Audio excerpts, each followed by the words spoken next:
contar una historia diferente de la independencia, y entonces pues buscando a todos estos personajes importantes, pues me di cuenta que la mayoría no estuvo durante toda la independencia. Realmente están 1 o 2 años y o son arrestados o fusilados o simplemente aceptan el indulto del virrey y pues, se van a sus casas. Entonces Iturbide es uno de los pocos personajes que me permitía realmente contar los 11 años de guerra. Y pues por otro lado pues me encantan los villanos, entonces pues una cosa se juntó con la otra y dije, voy a escribir Iturbide. Quería que fuera mucho más personal, pero que no fuera Yo Díaz, que es mi novela anterior, que está todo en primera persona. Entonces jugué con 2 voces. La primera era una tercera persona que permitía un poco esta neutralidad de Iturbide, sobre todo que no fuera tan apología y que pudiera yo describir los momentos de una forma mucho más, yo pienso que mucho más rica, sobre todo porque hay que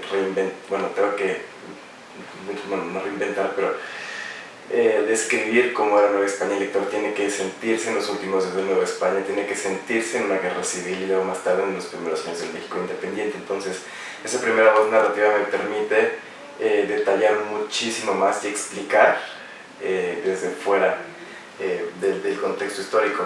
Y una segunda voz narrativa que ya le diera voz al personaje, que fuera él escribiéndole cartas a su hijo, que ya pudiera permitirse un poco esa apología de decir yo lo hice así por esta y por esta razón, y que además pudiéramos ver a Agustín Iturbide siendo papá y siendo esposo, y es un Iturbide mucho más íntimo que te permite estas cartas. Entonces esa mezcla de las dos creo que es lo que le da pues la complejidad a la novela.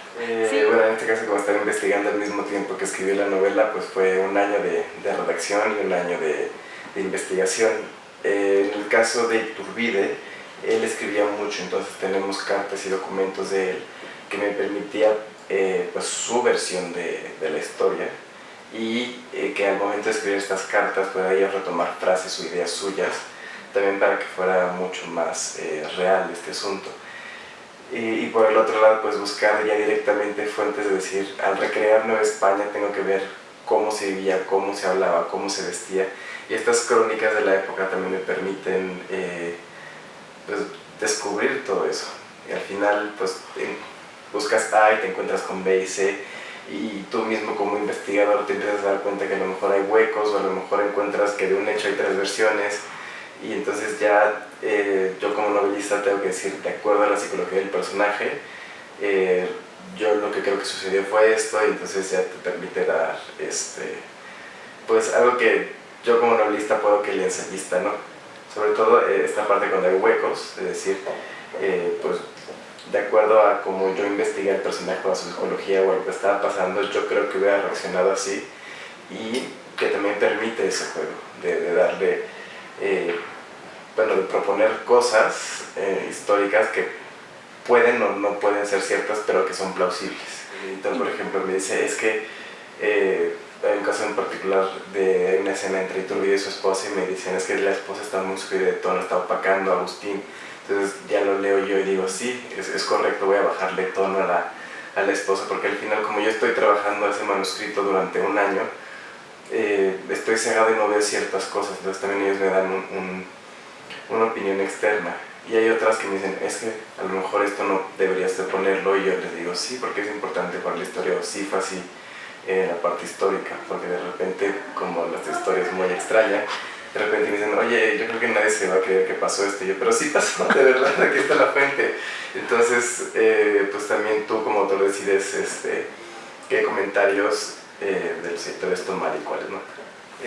Mucho, por eso cuando estoy escribiendo intento que el lenguaje tenga, que esté en un punto medio entre el lenguaje real de la época y un lenguaje moderno. Entonces, que no sea lo suficientemente moderno para decir esto no, Agustín de Iturbide no podía haber escrito así en 1820, y por el otro lado, que no sea lo suficientemente antiguo para decir que flojera estar leyendo esto. Entonces sí trabajo un poco el lenguaje para que sea justo ahí, y también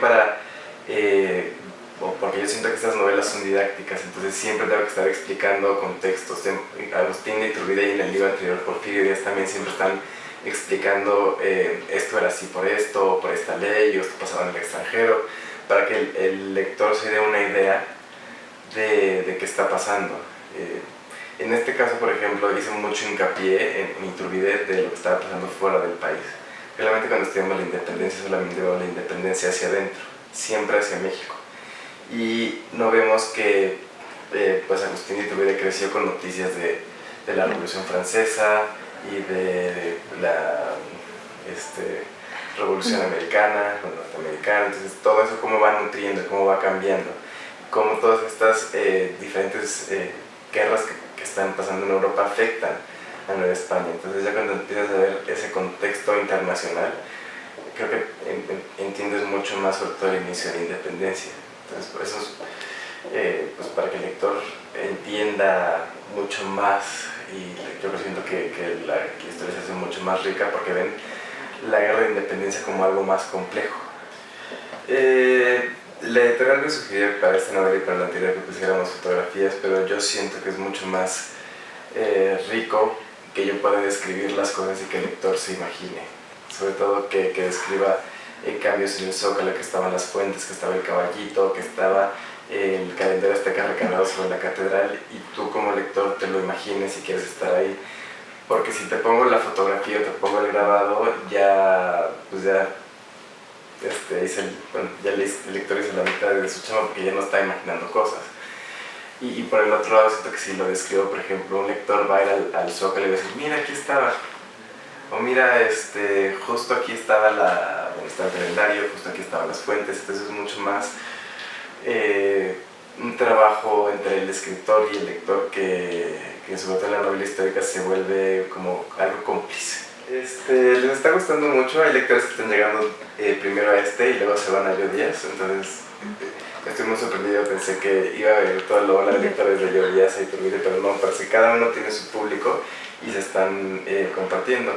Los lectores de Iturbide les está gustando mucho, sobre todo porque pues están rompiendo con esta idea que tenían de Iturbide, sobre todo como Iturbide emperador, y esta idea también de replantearse pues figuras como la de Hidalgo o la de Allende o la de Guerrero también creo que es importante porque generalmente, o por lo menos en la novela histórica, no los vemos humanizados, seguimos pensándolos como sus personajes de cartón. Entonces les ha gustado mucho ver pues todos estos personajes que aparecen en la novela, estos personajes históricos, y pues les ha gustado, me han pedido más novelas de personajes de la independencia.